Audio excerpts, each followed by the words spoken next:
Okay, this is lesson 7 of drawing a Jaguar C-Type, and one of my readers asked me to say what kind of pens that I use. The pens that I use are made by a company called Sakura, S-A-K-U-R-A, and they're called Pigma, P-I-G-M-A, second word Micron, and the size I use is a 005. It's the smallest one that they make.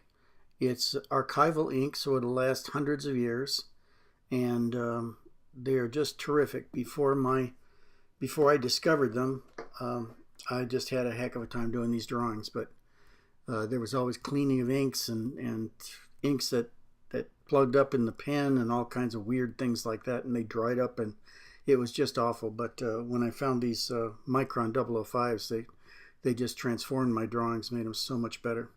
Anyway, that's not an ad for them. I don't work for them. I just wanted to explain to that person how it is that I use these. Okay, anymore. What we're doing is we're working on the front of the body some more.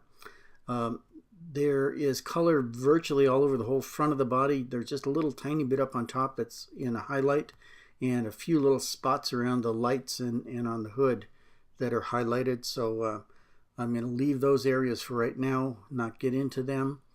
And then we'll just start darkening this up to where the real values are, and then we can start to balance off one against the other.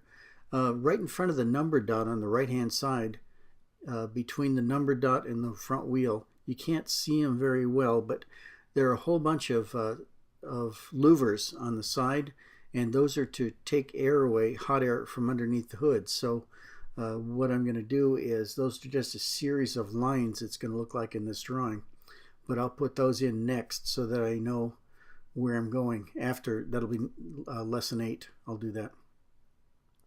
That's going to take me a little more time than this because there are quite a few of them, and I want to make sure I don't get them too close together so that it just looks like one big black line or one big black blob. But the 005 pens make it a lot easier to do small things like that too.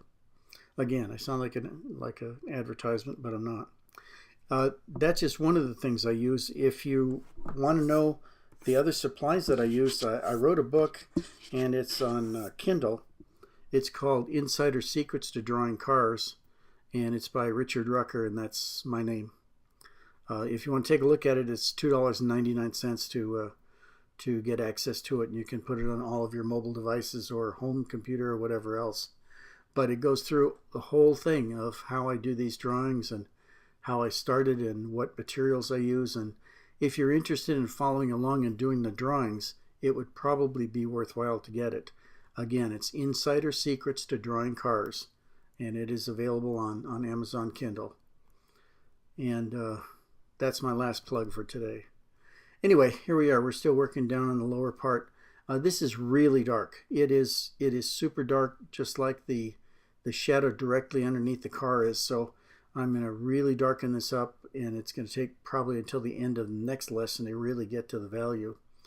And I have to darken the fenders, the hood bulge, and all of that, plus the lower side on the driver's side too, which is on the right side because this is a right-hand drive car. Making some progress here. This is a British Racing Green car, but in the picture that I have, the density of color is so dark with the shadowing on this, what they call bottle green or British Racing Green. It almost looks black, so I'm pretty much going all out on it to put as much ink on it as I can without just painting it on. You can see I'm just putting dots on, and where there are white spots, then if you put enough of them on, that it obliterates those and makes it look solid black. Otherwise, your eye just makes it into a gray. It mixes the white and the black and makes some color in between. So that's how you make the different colors, the different tonal values and shades. So that's what I'm doing. And this does take quite a bit of time. This is 4 times speeded up. So this 5.5 minutes that you're looking at is about 23 minutes in length, actual time. And it's about as long as I think anybody would really want to watch in a day. So I do a lesson every day. That way it makes it so it's not, too big a block of time spent just sitting there watching me draw. If you're following along too, it's short enough time that you're not going to get bored with doing it. And I can do this and have done it before for 8 or 10 hours at a time without a break. And I just love to do it. It's just so much fun to do, to see a drawing come up from nothing, just a plain white sheet of paper, to something that you look at and you just think, oh my God, I can't believe I did that. And this is just the best hobby ever.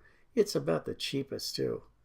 I mean, the pens cost me about $3, and the papers cost less than $1 a piece. They're actually about 30 cents a piece. And erasers and other little supplies that I use too are almost nothing. Anyway, getting along. I'll see you tomorrow. I hope to see you back here.